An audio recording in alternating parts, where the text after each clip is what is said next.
ഈ ഒരു വീഡിയോയിലൂടെ നമ്മൾ നോക്കാൻ പോകുന്നത് നിതീഷ് റാണയുമായിട്ട് ബന്ധപ്പെട്ടുള്ള ഒരു അപ്ഡേറ്റ് ആണ്. നമുക്കറിയാം ഈ കഴിഞ്ഞ ഓപ്ഷനിൽ രാജസ്ഥാൻ റോയൽസ് അദ്ദേഹത്തെ വിളിച്ചെടുത്തിരുന്നു. കഴിഞ്ഞ 6 വർഷമായിട്ട് അദ്ദേഹം കളിക്കുന്നത് നമ്മുടെ കൊൽക്കത്ത നൈറ്റ് റൈഡേഴ്സിന് വേണ്ടിയാണ്. സോ ഈ ഒരു ഓപ്ഷനിലേക്ക് വരുമ്പോൾ അദ്ദേഹം രാജസ്ഥാൻ റോയൽസിലേക്ക് പോയി.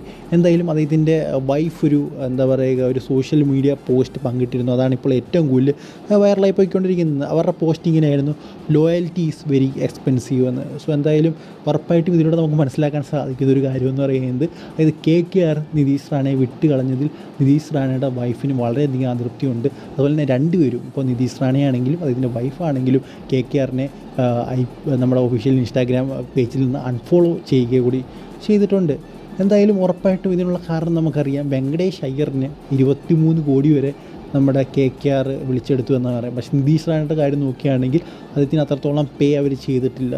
പേയ്മെൻറ്റ് ചെയ്യുന്നത് മാത്രമല്ല ഓപ്ഷന് അവർ പോയിട്ടുമില്ല. സോ അതിൻ്റെയൊക്കെ ഒരു അതൃപ്തി ഉറപ്പായിട്ടും നിതീഷ് റാണയ്ക്ക് കാണും. കാരണം കഴിഞ്ഞ 6 വർഷമായിട്ട് കളിച്ചുകൊണ്ടിരിക്കുകയല്ലേ. കൂടാതെ 2023 നമ്മുടെ ശ്രേയസ് അയ്യറിന് അദ്ദേഹമായിരുന്നു ക്യാപ്റ്റൻ ആ ഒരു സമയത്തും. പക്ഷേ അദ്ദേഹത്തിന് ആ ഒരു സമയത്ത് ഇഞ്ചുറി വന്ന സമയത്ത് KKRനെ ലീഡ് ചെയ്തതും നിതീഷ് റാണയാണ്. അവർ കപ്പടിക്കുന്നത് വളരെ ഇമ്പോർട്ടൻറ്റ് പങ്കും അദ്ദേഹം വഹിച്ചിരുന്നു. സോ എന്നിട്ടും അദ്ദേഹത്തിന് നിലനിർത്തിയില്ല, വളരെ ചെറിയ തുകയ്ക്ക് പോലും. അതൊക്കെ കൊണ്ടായിരിക്കാം ഒരുപക്ഷെ അദ്ദേഹവും അദ്ദേഹത്തിൻ്റെ ഭാര്യ ഇങ്ങനെയൊക്കെ ചെയ്യാൻ കാരണം.